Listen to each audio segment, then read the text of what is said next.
I'm so jealous your students get to read this.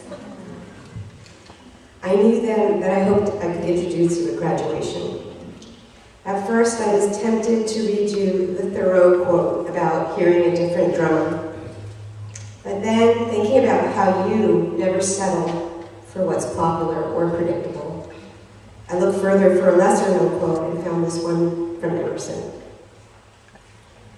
The difference between landscape and landscape is small, but there is a world of great difference in the beholder.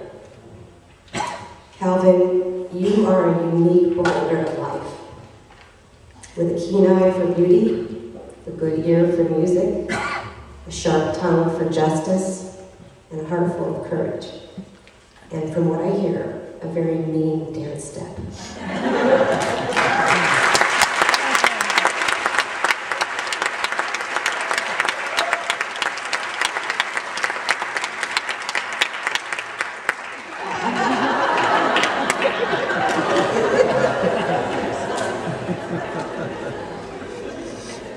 We are all so lucky to have Marin Horizon. Okay, I know it sounds really cliche, but it is true. A school where I challenge teachers to listen or remember challenges. Know everyone's name and know one's stereotype. And most importantly, perhaps, the school helps students hone their sense of morality.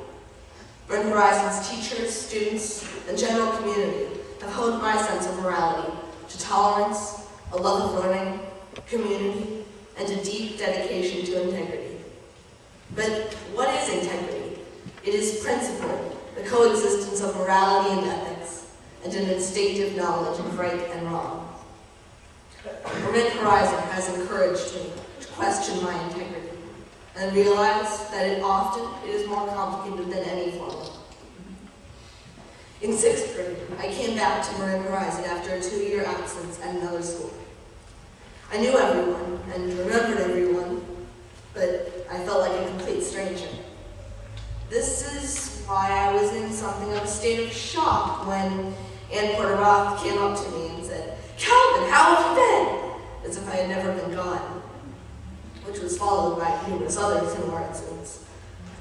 And the love, the friendship, the principle of knowing right from wrong, and most importantly, the gratification of knowing that these thoughts came to you from Marin Horizon is what shapes the experience. 1.5 years later, we experienced one of the quintessential Marin Horizon school moments, a history simulation, namely the trial of Harry Truman for crimes against humanity and war crimes. In some situations, teachers could assume that students would not care enough to learn about the topic on their own and to, because of this, be able to manipulate the students' views.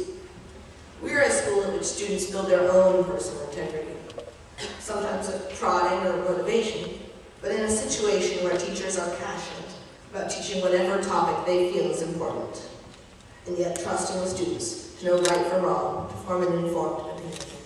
As a justice, 5 other students and I were responsible for presiding over a simulation of The Hague, as Harry S. Truman was put on trial for war crimes and crimes against humanity. While our position was rather symbolic, we were representing the ideas of impartiality, tolerance, equality, and a deep passion for knowledge and wisdom. To paraphrase Harper Lee, the one thing that shouldn't abide by majority rule is a person's conscience.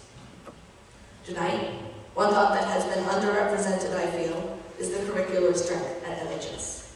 The teachers are dedicated to using the curriculum itself to hone our values. The literature we learn, the past we learn about, and the methods of the arts and sciences provide us with some of the greatest ethical learning we possibly could receive. The tolerance, the community, the love of learning, and the dedication to integrity are what makes us so lucky. This fall, I will take these lessons with me to San Francisco University High School, where I will also learn one of the few things MHS was unable to teach me, an extraordinarily deep knowledge of the One California bus line.